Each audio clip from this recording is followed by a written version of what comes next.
दिग्गज एक्ट्रेस शर्मिला टैगोर ने वंदे मातरम और इसके अलग अलग छंदों को लेकर चल रही बहस पर बयान दिया, जिसके बाद कंगना रनौत ने उनको निशाने पर ले लिया।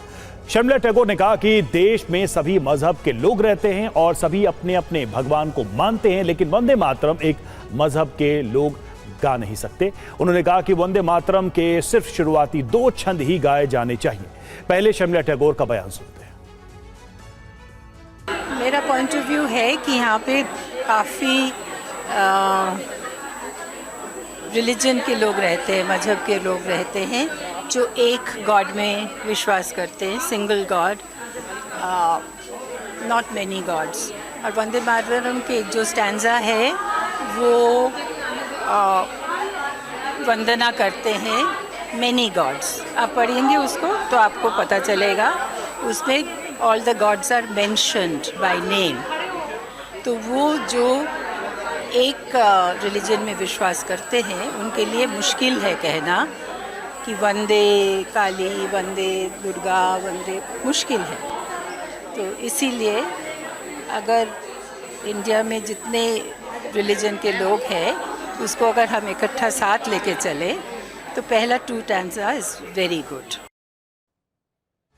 तो एक्ट्रेस शर्मिला टैगोर का बयान हमने आपको सुनाया और इसी बयान के बाद एक्ट्रेस और बीजेपी सांसद भी हैं कंगना रनौत ने उनको निशाने पर ले लिया और इसे सीमित और बनावटी करार दिया। इंस्टाग्राम पर पोस्ट करते हुए कंगना रनौत ने जो लिखा है वो मैं आपको बताता हूं। कंगना ने क्या लिखा है? कला और कविता पर सोच सीमित और बनावटी क्यों? धार्मिक रीति रिवाज तक कैसे इसे सीमित किया जा सकता है? कृपया हिंदू मुस्लिम वाली सोच से बाहर आएं। वंदे मातरम आजादी की लड़ाई की भावना है। यह कहते हुए कंगना रनौत ने शर्मिला टैगोर के इस बयान पर पलटवार कर दिया है।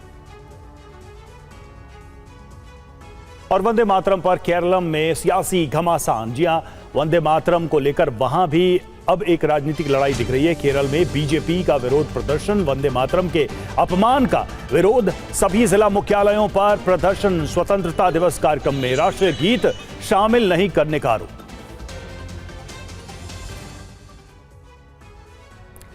और दरअसल कांग्रेस पार्टी ने सीडब्ल्यूसी की बैठक में वंदे मातरम के सिर्फ शुरुआती 2 छंद ही गाने का प्रस्ताव पास किया है, जिस पर गृह मंत्री अमित शाह ने कल क्या कहा था आपको सुनवाते हैं।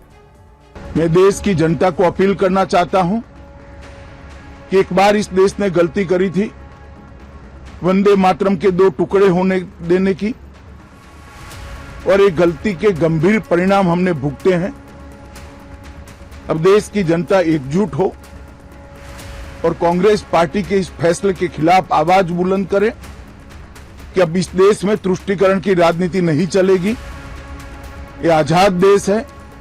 आजादी के 80 साल के बाद 1937 में जो फैसला कांग्रेस ने किया था, जिसको नरेंद्र मोदी जी ने सुधारा है, उसके सामने का कोई विरोध इस देश की जनता नहीं सहन करेगी।